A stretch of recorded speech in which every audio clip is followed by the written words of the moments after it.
Just a warning, today's video is going to touch on some pretty dark topics, and I just wanted to give you that heads up. It's something that's a little bit different than what I'd normally do, and I think it's interesting, but it might be a bit dark for some people. So today I wanted to talk about kanepixels, the oldest view, and discuss a personal theory I have on it, not one that necessarily covers more of the existential messages that this thing has, like what's the deeper meaning behind this, or what was Kane really trying to do with this, and more of a realistic explanation of what happened to Wyatt and how it could have happened. So to preface this, the US is dotted in an ungodly amount of underground bunkers, mostly constructed right before and during the Cold War, now left abandoned, and there are still some with people in them. You've got like Raven Rock or the Cheyenne Mountain Complex, but for the most part, a lot of these bunkers have been abandoned, like the Sprint missile bunker in Minnesota. You've got some in North Dakota, Florida, Arizona, New Mexico, Kansas, all over the United States, just slowly fading into obscurity. A lot of these are old ICBM bunkers. Some of these are for, and this will be important later, some of these were for housing chemicals and for stockpiling different hazardous materials. This is important because I don't believe Wyatt actually encounters the Valley View Center Mall when he goes down those stairs. Instead, I think more than likely he's actually stumbled upon some sort of old military bunker, perhaps, that is instead housing a dangerous and possibly hallucinogenic chemical that he's been exposed to. And at first it probably sounds a little whack, like to just come out of left field here and say, oh, he was just exposed to a chemical, that's what this all is. But you have to remember, Wyatt himself makes a statement going down the stairs right before he encounters that first door, and I think that singular statement reveals exactly what kills him. But hey, natural selection, right?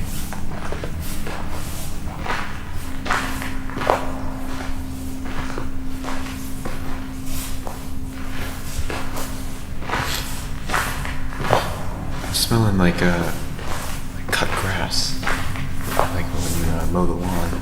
It's smelling good after. I think that's the chlorophyll, right? So that statement he makes about the smell of cut grass is actually really important.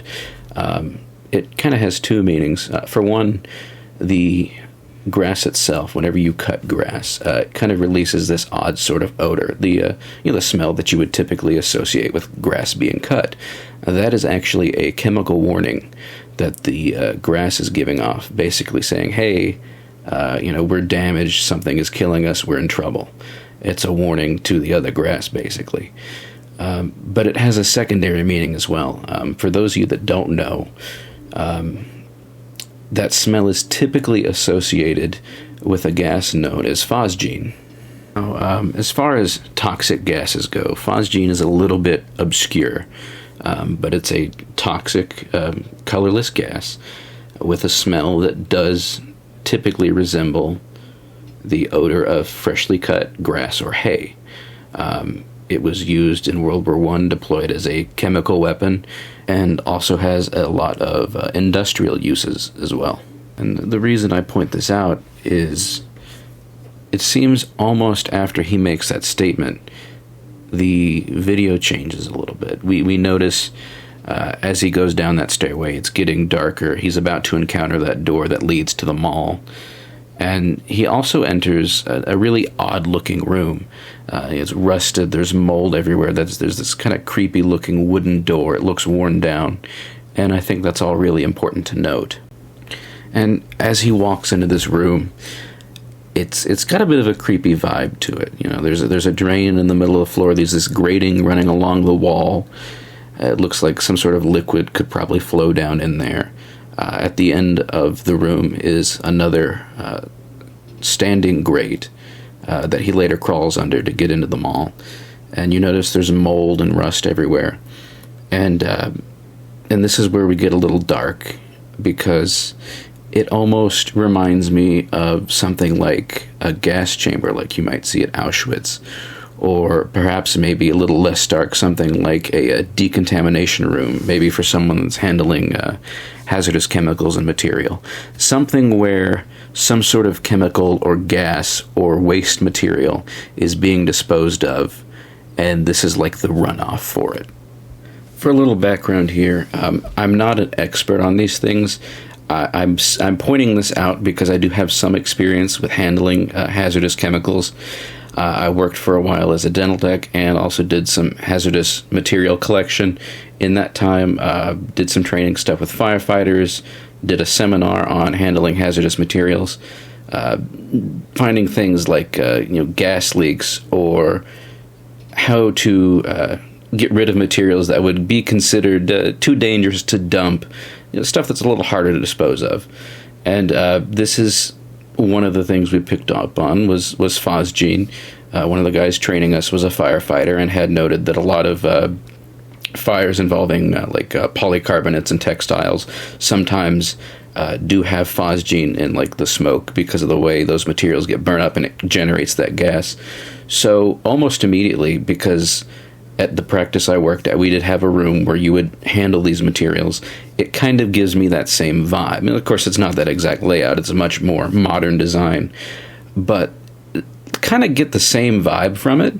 It almost seems as if it's at some point something hazardous was stored there, or perhaps stored behind that grating, because it's not a door.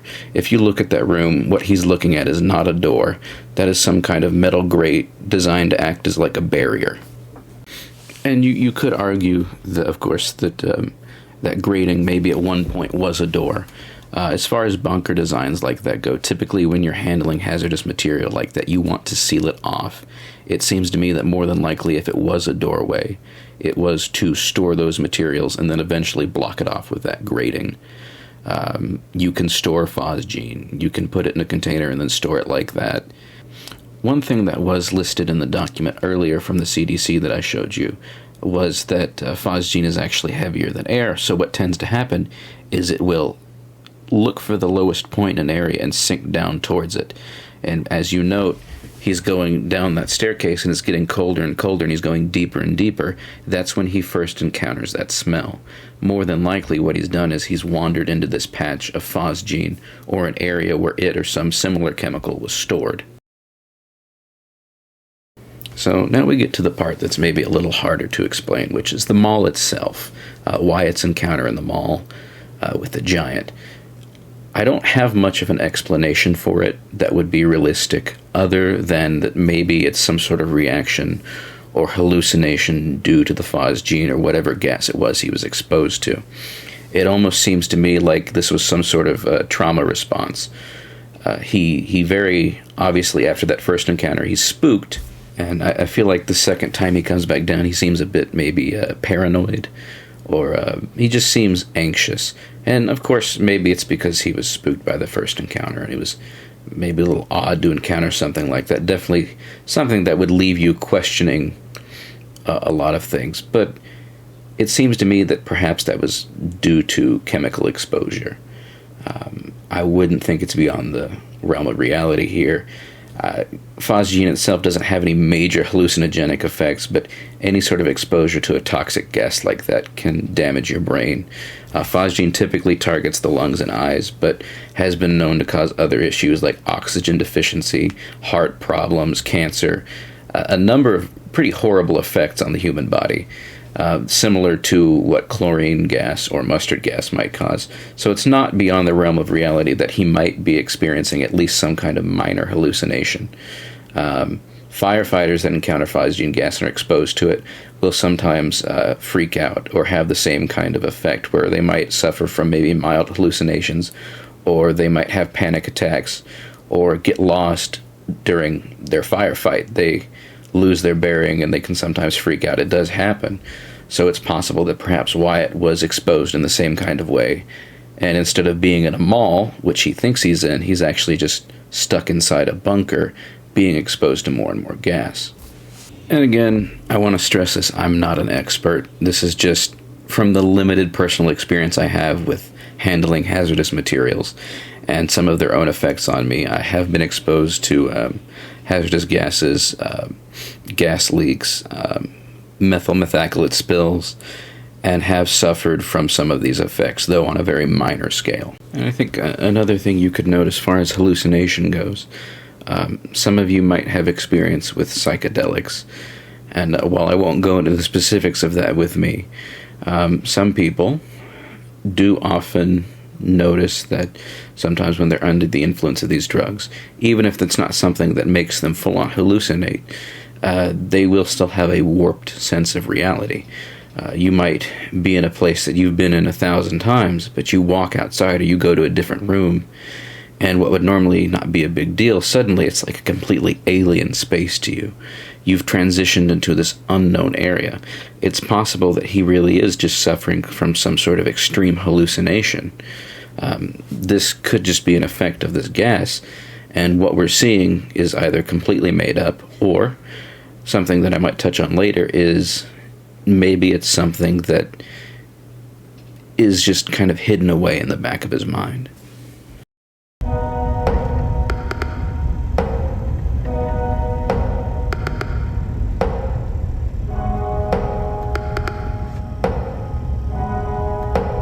So I'm coming back to this after a couple days of trying to find more things to add to this theory, and I don't have a lot.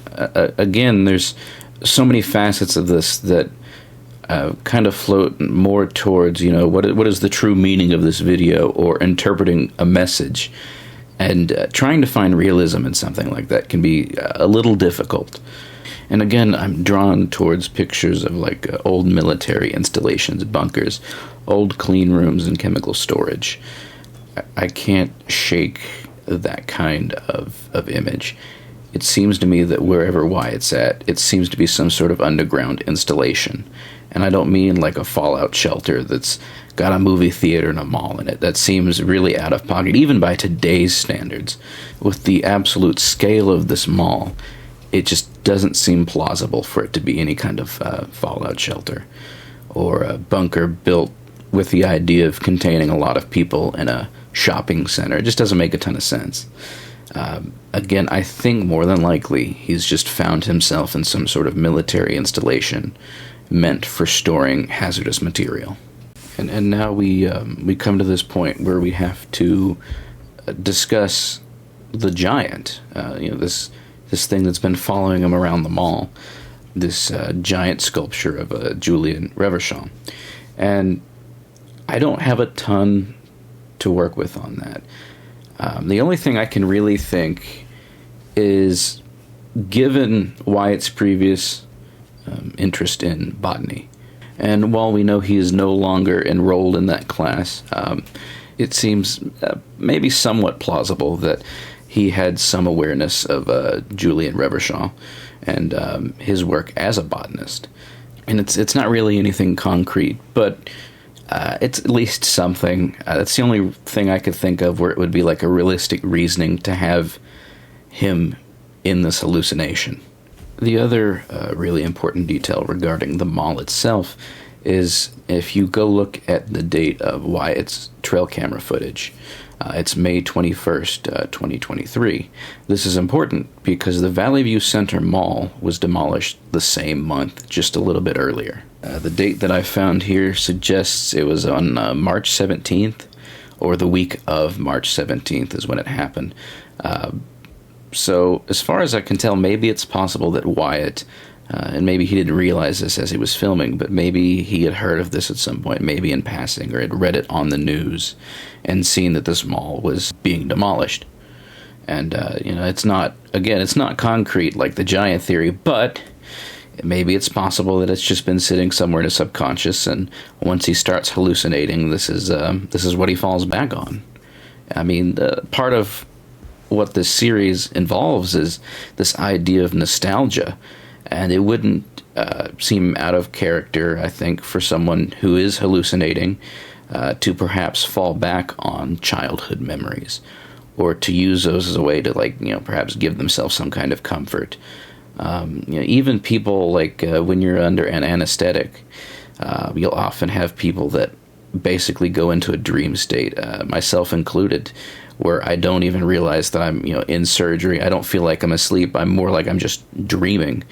And the dreams don't make a ton of sense. Perhaps, again, this is just Wyatt and his mind reacting to this situation where he's been exposed to some kind of gas. Another thing to note is whenever Wyatt runs to the mall office and he finds the documentation on fire emergencies at the mall, I did find that a bit interesting just because of Phosgene's relation to the burning of different polycarbonates and plastics and how it generates that gas. And it's not anything majorly important to the theory, it was just an interesting little detail. I think something else that is important to note is that throughout the final video, Wyatt is repeatedly seen trying to run up the escalator. And I think that's important because it seems now, after researching all of this on Phosgene and trying to piece together this theory, that we would have a couple different scenes where he's going up a staircase that's moving. That to me is important because we see in the video that the forest is almost like starting to bleed into the mall. And I think this adds a little credence to my theory because to me what that symbolizes is Wyatt leaving this bunker. That escalator that he's running up isn't necessarily meant to represent an escalator. I think it's representing the staircase. So we see all these trees around him. We see it starting to bleed into the mall. And we see him right at the exit before he falls to his death. And you'll notice that the nature's bleeding in. And I think this has to do with him already being outside. I think him running up the escalator and then up the staircase to get to the exit is actually him already having left the bunker. By the time he dies, and the reason we find him later on outside dead is because that's where he was all along when he died. He didn't die inside this mall complex. He started hallucinating, got lost in the bunker, found the steps, ran back up, got outside, and it seems like he freaked out and maybe he fell or he tried to climb a tree. It seems like perhaps based off the framing of the trees that he simply climbed up and fell to his death. I'm sitting here and looking through footage of the oldest view and seeing the forest sort of bleed into the mall. It very much makes the mall look old and dilapidated and run down. It almost looks a little flooded. It very much starts to look closer to like what I was talking about earlier, where it looks like some kind of bunker and it's just old and moldy and rusted. It gets that worn down effect to it. And I think what we're seeing at this point is Wyatt starting to come down from his hallucination ever so slightly. He's still pretty hardcore hallucinating, but I think the reason we're seeing the forest bleed into this is because he's outside. He's breathing fresh, clean air. He's clearing his lungs. His brain is starting to correct this hallucination. It's too late, and he loses his shit, and he falls to his death. And I think that's where I want to sort of end with this. I don't have many more details I can add to sort of solidify this theory. And again, it's not meant to be a theory about what the message is. This is just my realistic interpretation of what might have happened. And I think it's just he stumbled upon some sort of underground facility and was exposed to some sort of gas and began to hallucinate, got lost, ran out, and unfortunately he died. It seems like he fell to his death because he was trying to get away from something that maybe wasn't really there. And, it's a very simple explanation for such a complicated looking video, for something that's got all these little hidden things in it. And so many people are pulling all these different messages for it. And for me to go and simplify this seems a bit strange. It's just that statement about cut grass in the beginning really sort of stuck with me. It tugged on a little part of my brain. I was like, well, I need to go do something with this. I've not seen anybody else really talk about it. And I thought it was an interesting point to make. So, yeah, I think maybe perhaps Wyatt was just suffering from a hallucination. Hey guys, it's John McAfee here. Let me know what you think about this video. I'm new to content creation as it is, So to do something that's a little bit longer and isn't focused on gaming is a bit different for me, but the oldest view really piqued my interest, and I wanted to provide my own theory on it. Also, if there's anything that you think you can critique me on, let me know, because if you don't critique me, I can't improve. I know for a fact my editing in this video is going to be a little choppy at best. So, if you've got recommendations for, software to use for editing, or, little ideas that I can implement into my next video, that'd be fantastic. Let me know. Also, if you want to discuss this theory or other theories that you've heard, do that too. I'd love to see some in the comment section. But, let me know what you think about this. It's some new content. I think it'll do great. Be sure to like and subscribe. I'm really trying to grow a community here. And thanks for watching.